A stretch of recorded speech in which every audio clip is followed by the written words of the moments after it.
At this point, John and the thug face off. The thug hasn't raised his gun, so John jokes, "Can we talk?" Suddenly, someone is shot from behind. Shelby keeps patrolling. John hides. Subtitles. John's superior. While this building appears to be completely problem-free. After wishing Chubby a Merry Christmas, he leaves, but the thug starts spraying bullets everywhere, clearly not wanting him to go.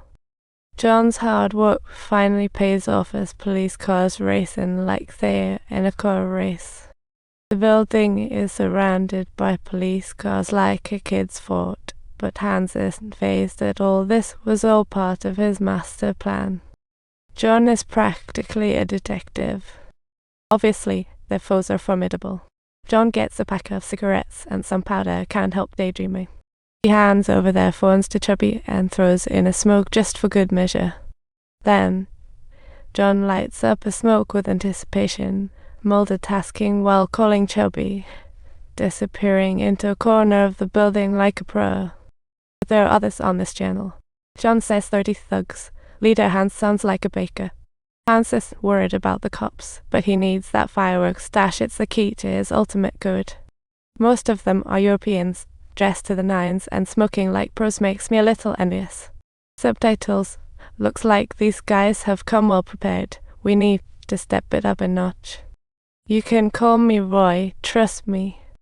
Chubby looks at John, wondering if this guy is legit.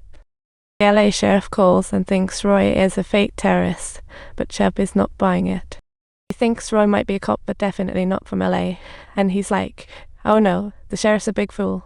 The sheriff is ready to send people in, which is totally insane. They might be facing 30 superheroes, and this situation is just frustrating. If terrorists exist, what do they want? I just know the car smash is probably a joke. Chubb is fuming, but whose body crashed through the window? The chief tries to comfort him. Maybe it's a bankrupt stockbroker, which really ticks off Chubby. The police lit searchlights. John thought a handover would suffice, but got a silly shock. Several were set to rush in, but at the door, the searchlights failed and team members were hurt. What a disaster. The chief refused to yield. How could he surrender? He sent an armored vehicle, but the thugs were already prepared. Heavy artillery is at the ready, and when the armored vehicle reaches the door, Hans is set to give the LA cops a big surprise. Folks outside have zero trust in him, so it looks like they're pinning their hopes on John. John returns to the elevator shaft, takes out C4, inserts detonators, ties it to a computer and chair, waiting for the party. Third floor explodes, turning the thugs controlling the heavy artillery into dust, and John didn't expect the blast to be this epic. Hans is stunned. It throws off his rhythm. The chiefs know pushover, a real clueless act. The media is gleeful. Finally, there's a big news story, and Hans even makes it to TV. What a comedy. John contacts Chubby, but the chief grabs the intercom and yells at John, "What are you doing?" What a chaotic comedy. I'm handling this situation, John retorts. You look more like a clown. What's going on? You're a problem now, the chief angrily declares. John can't believe the circus unfolding. Meanwhile, the driver Black hears this is his passenger, isn't it? Hurry up and be the problem. Let the other guy take the fall. Black shouts at John. Many people like you. You have got to hang in there. Black encourages him. That girl named Alice is a real odd one tonight. The once timid Alice suddenly finds courage and decides to negotiate with the thugs. Alice walks in, starting with some business talk, of course. Should I call you Mr. McClane, officer? John McClane, from the NYPD. John thinks to himself, oh no, this could get messy. If his identity is exposed, his wife and child face danger, but Alice, preoccupied, keeps silent.